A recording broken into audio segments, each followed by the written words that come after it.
മലയാള സിനിമയെ നടുക്കിയ ആത്മഹത്യയായിരുന്നു വിജയശ്രീയുടേത്. വിജയശ്രീയുടെ ആത്മഹത്യ പലവിധത്തിലുള്ള കോലാഹലങ്ങൾക്കും ഇടയാക്കി. വിജയശ്രീ മരിച്ചപ്പോൾ മലയാള സിനിമയിലെ പ്രമുഖർ എത്താത്തത് വലിയ ചർച്ചയായി മാറി.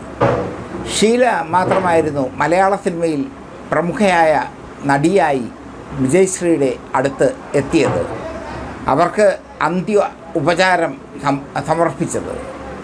വിജയശ്രീ പ്രേംനസീറിൻ്റെ നായികയായാണ് മലയാള സിനിമയിൽ കടന്നു വരുന്നത്. മറുനാട്ടിൽ ഒരു മലയാളി അടക്കമുള്ള ചിത്രങ്ങളിലൂടെ വിജയശ്രീ തൻ്റേതായ സാമ്രാജ്യം അരക്കിട്ട് ഉറപ്പിച്ചു.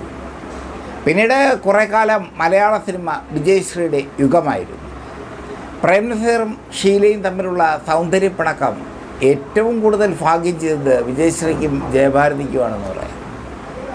സൗന്ദര്യ പിണക്കത്തിനിടയിൽ ഒരു സൂപ്പർ നടിയും ഒരു സൂപ്പർ നടനും തമ്മിലുള്ള സൗന്ദര്യ പിണക്കത്തിനിടയിൽ പുതിയ ഒരു താരോദയം കുതിച്ചുയർന്നു.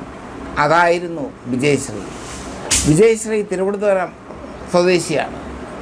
വിജയശ്രീ മദ്രാസിലെത്തിയത് സിനിമയിൽ അഭിനയിക്കുക എന്ന അദമ്യമായ മോഹത്തോടു കൂടിയാണ്. ആ അദമ്യമായ മോഹത്തോടു കൂടി മലയാള സിനിമയിൽ അരങ്ങേറ്റം കുറിക്കാൻ തീരുമാനിച്ച വിജയശ്രീക്ക് എവിടെയൊക്കെയോ വെച്ച് അടിതെറ്റി എന്നതാണ് യാഥാർത്ഥ്യം.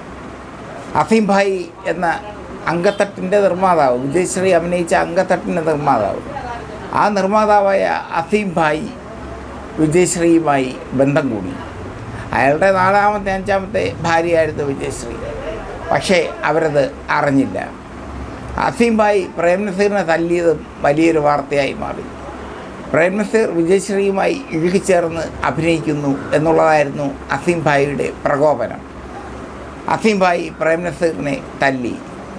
അസീം ഭായിയെ പ്രേംനസീറിൻ്റെ ആരാധകർ ചെന്നൈയിൽ നിന്ന് ഓടിച്ചുവിടുന്ന അവസ്ഥയിൽ എത്തിയപ്പോൾ ആ അവസ്ഥയിൽ നിന്ന് പ്രേംനസീറിനെയും അസീം ഭായിയെയും അനുരഞ്ജനത്തിൽ എത്തിച്ചത് തിക്കുറിശ്ശി സുകുമാരൻ നായർ.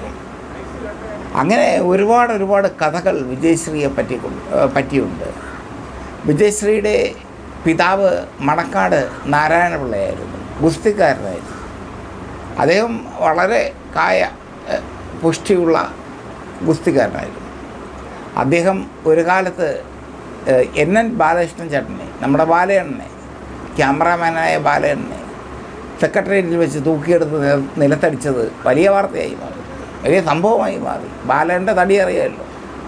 പക്ഷേ വിജയശ്രീയുടെ പിതാവ് വീട്ടില്ല, തൂക്കിയെടുത്ത് ഇറക്കിയടിച്ചു. അത് അങ്ങനെയൊക്കെ വളരെ ബോൾഡായുള്ള ഒരു ജീവിത സാഹചര്യത്തിൽ നിന്നും വന്ന നടിയായിരുന്നു വിജയശ്രീ. അവരുടെ ആത്മഹത്യ ഇപ്പോഴും ഒരു പ്രഹേളികയാണ്. അവരുടെ സ്വത്തുക്കളെല്ലാം അച്ഛനും അമ്മയും അടിച്ചു മാറ്റിയെന്ന് ആരോപിക്കപ്പെടുന്നു. അവരുടെ സ്വത്തുക്കളൊക്കെ അച്ഛനും അമ്മയും അടിച്ചു മാറ്റുകയും അവരെ പെരുവഴിയിലേക്ക് ഇറക്കി വിടുകയും ചെയ്തുവെന്ന് ആരോപിക്കപ്പെടുന്നു. എന്തായാലും ആരോപണങ്ങൾക്ക് അറുതിയില്ല. വിജയശ്രീയുടെ മരണം വല്ലാത്തൊരു പ്രഹേളികയായി തുടരുകയാണ് മലയാള സിനിമയിൽ ഇപ്പോഴും.